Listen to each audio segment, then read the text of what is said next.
Practical questions में अगर आप आएंगे तो मैंने 1 करा दिया, 2 करा दिया और 3 भी हो गया था। 4 में आते हैं, 4 शायद नहीं, 4 भी हो गया था, 5 भी हो गया, एक नहीं हुआ, 6 नहीं हुआ, 7 हो गया था। 6 नंबर एक छोटा सा क्वेश्चन है डे सेल्स आउटस्टैंडिंग का, वो आपको सिखा रहे हैं। देखो इसमें एक डे सेल्स आउटस्टैंडिंग निकलता कैसे, पहले ये पता होना चाहिए। It is basically days of sales outstanding, ठीक है। तो आपका अगर रिसीवेबल्स बैलेंस आपको पता है, एवरेज रिसीवेबल्स, वो लेके डिवाइड बाय कर दोगे आप क्रेडिट सेल्स पर डे, बस। This is your day sales outstanding. Question में क्या बोल रहा है, an analyst would like to evaluate Lenovo Group's efficiency in collecting its trade accounts receivable during the fiscal year 31st March 2022. Analyst gathers the following information from Lenovo's annual and interim reports. 31st March 21 और 22 का receivables दिया हुआ है, opening balance, closing balance और पूरा year का revenue दिया हुआ है। कैलकुलेट करना है receivables turnover and number of days of sales outstanding for the fiscal year ended 31st March 2022। तो पहले रिसीवेबल्स टर्नओवर कैसे निकलेगा, ये आपका पूरा एफएम का ही क्वेश्चन हो गया, रेशियो एनालिसिस का। It is equal to credit sales divided by average receivables. कर लो आप, अपने से करो। सॉल्यूशन टू क्वेश्चन नंबर 6 लिखो कॉपी में, कॉपी में आ जाओ, लिखो solution to question number 6। Receivable turnover निकालो, credit sales by average receivables. तो क्रेडिट सेल्स ये मान लेंगे सब क्रेडिट ही है।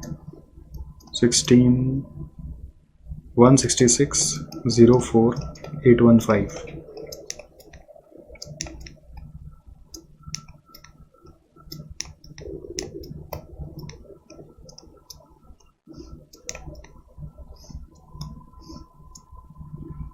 फिर एवरेज रिसीवेबल्स कैसे आएगा, इन दोनों को जोड़ के एवरेज करो।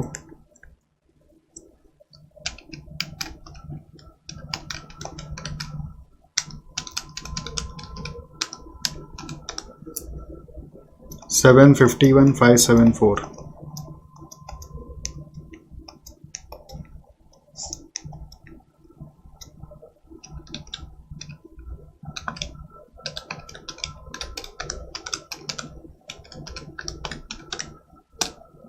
हुआ 166,04,815 डिवाइडेड बाई 751,574 कर रहे हैं, तो यार 22.09। इजी है। और दूसरा पार्ट इसमें बोल रहा है डेज ऑफ सेल्स आउटस्टैंडिंग। तो day sales outstanding is nothing but receivable balance which is average receivable 751,574 divided by sales पर डे। तो ये अगर हम 365 डेज का मान ले तो 166,04,815 डिवाइडेड बाई 365।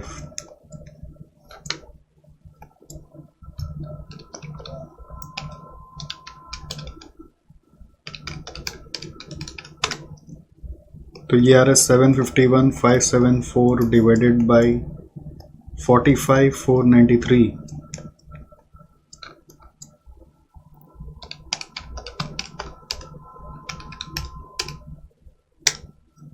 $16.52 days।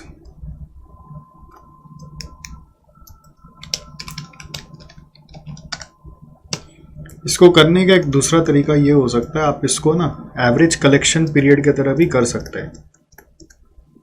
तो एवरेज कलेक्शन पीरियड कैसे होता है, एवरेज कलेक्शन पीरियड होता है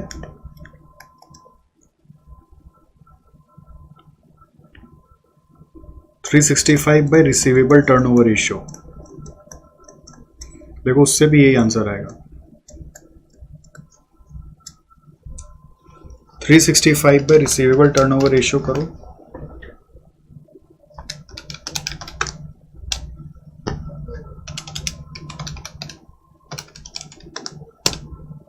you will get the same result।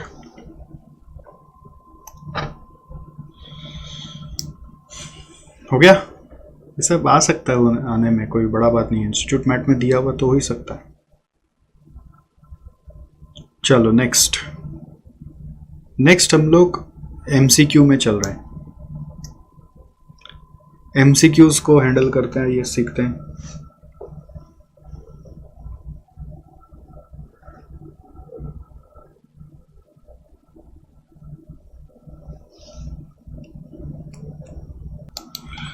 आइए देखिए MCQ को कैसे करना चाहिए। आइडियली आपको क्वेश्चन पढ़ना चाहिए और अपने से जितना बुद्धि लगा के या ऊपर का नोट्स को पढ़ के हो सके तो एक बार ट्राई करना चाहिए, और उसके हिसाब से पेंसिल से एक बार टिक करो कि ABC में क्या सही है। एकदम जीरो पे नहीं रहना है।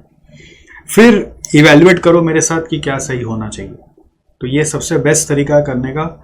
तो अगर आप सच में इसका फ़ायदा उठाना चाहते हैं तो एक बार वीडियो रोक के अपने से करो और फिर मिलाओ, ठीक है। क्वेश्चन नंबर 2 में खाली एक लैंग्वेज इशू है, पहले उसको बता देता हूँ जिससे कि आप मिलाने लायक हो जाएं। तो इसमें मुझे ऐसा लग रहा है कि ये इधर आना चाहिए, ये ऊपर आना चाहिए लाइन, ये लाइन ऊपर आएगा।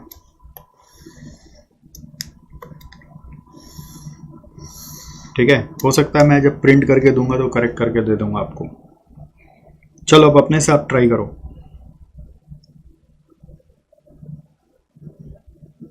अज्यूम कर रहा हूं कि आपने ट्राई कर लिया है। अब मैं आपको बता रहा हूं, परफॉर्मेंस मैनेजमेंट इज अ की concept in the field of, कौन सा नियरेस्ट सही है, human resource, financial management, technical analysis. तो परफॉर्मेंस मैनेजमेंट में ह्यूमन रिसोर्स का ही परफॉर्मेंस चेक होता है। अब वैसे कंपनी का भी ओवरऑल परफॉर्मेंस चेक होता है, बट ह्यूमन रिसोर्स में ज़्यादा मैच हो रहा है। फिर the most important issues of performance management are, तो इसका आंसर में ऑपरेशन मैनेजमेंट कि इट इज़ कंटिन्यूअस प्रोसेस, कि alignment with strategic goal, both A and B, none of the above. तो इसमें सबसे ज़्यादा इम्पॉर्टेंट इशू है परफॉर्मेंस मैनेजमेंट के साथ लोगों को अलाइन करना अपने कंपनी के गोल के साथ। नहीं तो क्या होता है, वो अपने अपने गोल के लिए काम करने लगते हैं, वो कंपनी का गोल भूल जाते हैं। Next, the dash ratios are used to compare financial statements of different size companies or the same company over different periods। अगर different periods का compare कर रहे हैं तो उसका क्या नाम है, common size, DuPont, liquidity, P। liquidity ratio चाहिए, common size ratio चाहिए, DuPont ratio चाहिए, P ratio चाहिए। तो P ratio तो price earning ratio है, उसका तो comparison for different periods है ही नहीं। DuPont तो ROI वाला मेथड है, ROI निकालने का या ROE निकालने का, जो आपको मैं अगला चैप्टर में कराऊंगा अभी। लिक्विडिटी वाला रेशियो जो है वो आप पढ़े हैं इंटर में, it is quick assets bye quick liabilities, उसका तो इससे कुछ लेना नहीं है, तो कॉमन साइज सही है।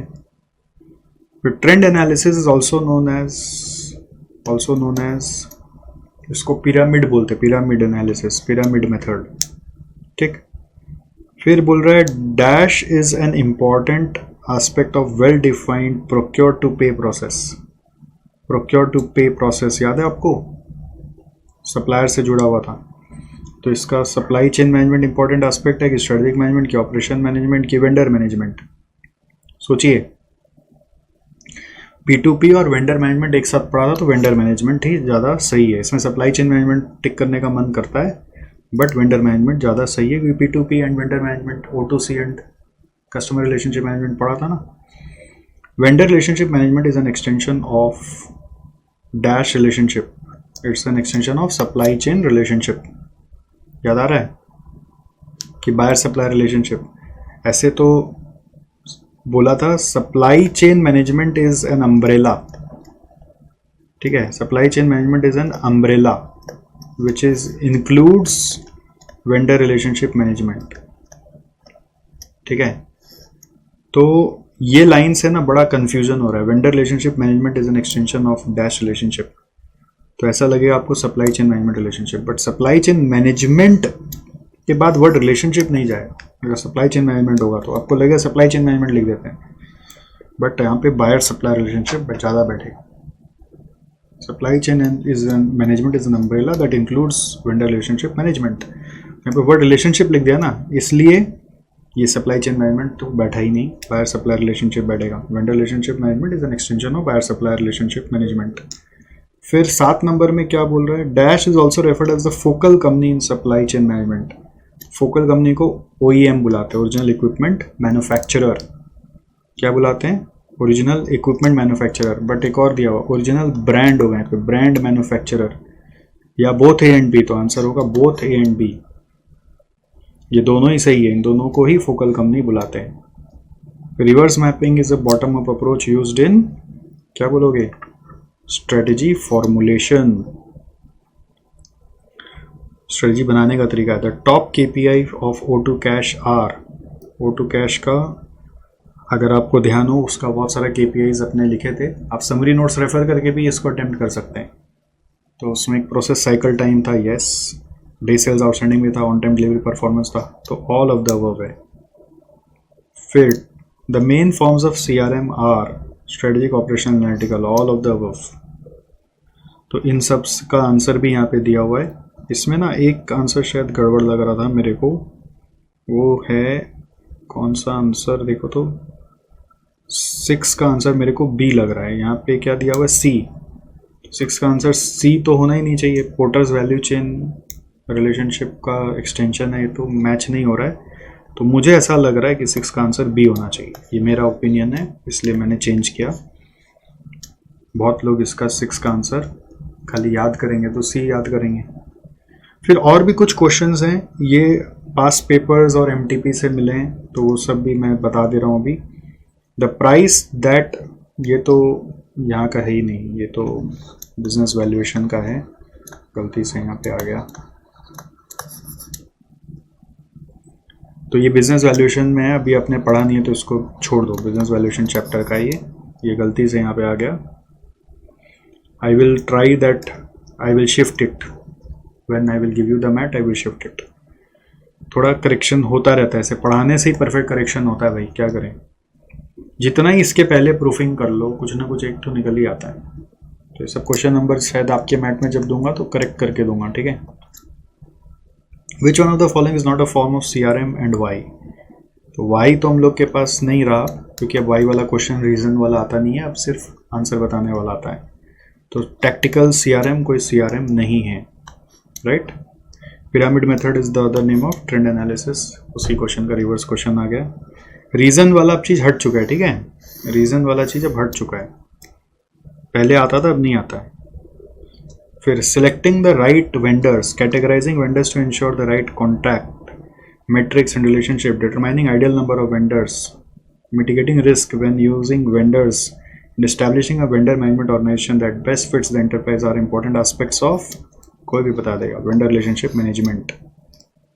फिर the program which encompasses planning and management of all activities involved in sourcing, procurement, conversion, logistics and activities is called, बहुत easy है, बिना ऑप्शन देखे कोई बता सकता है, supply chain management.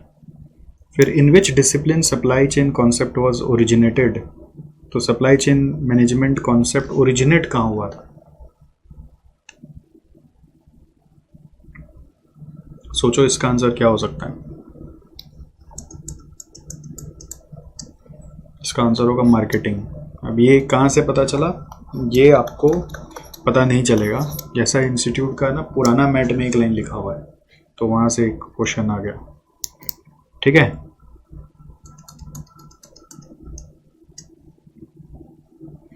फिर performance will be product of efficiency and productivity, normally अपने बोलते हैं, अपने वही पढ़े थे, बट एक नया चीज यहाँ पे डाला हुआ है, एफिशिएंसी, यूटिलाइजेशन एंड प्रोडक्टिविटी। ऐसे हम लोगों ने पढ़ा था एफिशिएंसी एंड प्रोडक्टिविटी, तो आपका मन करेगा आंसर C डालने का, बट जब यूटिलाइजेशन दिया तो तीनों मिला के परफॉर्मेंस होता है। तो यूटिलाइजेशन हम लोग पढ़े नहीं है, बट आइडियल जो आंसर है वो ये है। कहाँ से मिल रहा है? ये ओल्ड मैट से मिल रहा है, जो SPM BV का ओल्ड मैट है ना, ओल्ड सिलेबस मैट, उसमें ये सब के बारे में डिटेल में बताया हुआ है। तो क्या करना है सर, हम लोग को तो पता नहीं था, हम लोग तो एफिशिएंसी एंड प्रोडक्टिविटी मार्क करके बैठे थे। तो यही तो आपको झटका दिया ना मैंने, कि ओल्ड सिलेबस में ये सिखाया जाता है। ये OM अगर आप पढ़े हैं इंटर में, तो उसमें तो इसके ऊपर कसम्स भी कराया गया। Bottom up approach is also known as reverse mapping. तो ये तो इजी था, आप कर लिए, राइट। तो ये सीखने का भाई साहब, जो नया आया है वो सब सीखने का, क्या करेंगे आप, कोई उपाय नहीं है, you have to learn it. Okay, तो इसके साथ MCQs खत्म हुआ। जस्टिफिकेशन आप पढ़ सकते हैं बट एग्जाम में जस्टिफिकेशन देने का दरकार नहीं है। You will just write the answers in exam, you don't need to also even copy the questions. No justification required, please remember, no justification required. अब क्या इसके बाद देखो MCQ अभी और भी आपको इसके बाद जितने पास पेपर्स हैं वो सबसे करने पड़ेंगे, ठीक है। वो सब मैंने जितना हुआ यहाँ पे डाल दिया, आप रिपीट जो हो जाए वो वापस वहाँ पे कर लेना। आपको हमेशा ध्यान रखना है आपके एग्ज़ाम के पहले जो भी पास पेपर्स हैं जितने भी सारे सॉल्व करने हैं, और जितने भी मॉक टेस्ट पेपर्स हैं उसको भी देखना है। तो उसका 80-90% यहाँ पे कवर्ड ही मिलेगा, बट फिर 10% जो एक्स्ट्रा आ गया वो करना है। और थोड़ा क्या है ना, MCQ में दिमाग लगाना पड़ता है, कई बार मिस्टेक्स होता है, तो मिस्टेक्स होता है तो एग्ज़ाम में क्या करके आएंगे, मिस्टेक नहीं, एग्ज़ाम में सही वाला करके आएंगे, क्योंकि चेक करने वाला का कोई ठीक नहीं, वो सही खोजता है बहुत बार। और एग्जाम में जब अटेम्प्ट करेंगे ना तो MCQ ध्यान रखिएगा आगे पीछे मत करिएगा, 1 2 3 4 5 6 7 8 9 10 पूरा लाइन बाय लाइन करिएगा। ये नहीं कि पहले 1 कर दिया फिर 3 कर दिया फिर नीचे जाके 2 कर दिया, तो चेक करने में पूरा सीक्वेंस गड़बड़ हो जाएगा और वो चेक करने वाला पूरा 0 दे देगा। कि चेक करने वाला 1 2 3 4 5 6 7 मिला के चेक नहीं करेगा, वो देखेगा ये बी सी, वो देखेगा कि अरे आप आगे पीछे किया, उतना ध्यान ही नहीं देगा, आपको लगेगा आप सही करके आए हैं, बट वो काट देगा, पूरा 0 बिठा देगा। तो no jumbling in exam, okay. MCQ line by line, नहीं आता है तो जगह छोड़ दो और फिर आगे बढ़ जाओ, फिर लास्ट तक करके आगे फिर सोचो कि जो नहीं आता है ब्लैंक छोड़ो, उसका क्या नियरेस्ट आंसर हो सकता है वही लिख दो। नेगेटिव मार्किंग तो है नहीं, कुछ तो करके आओ। तो इसके साथ ये वाला पार्ट भी खत्म हुआ।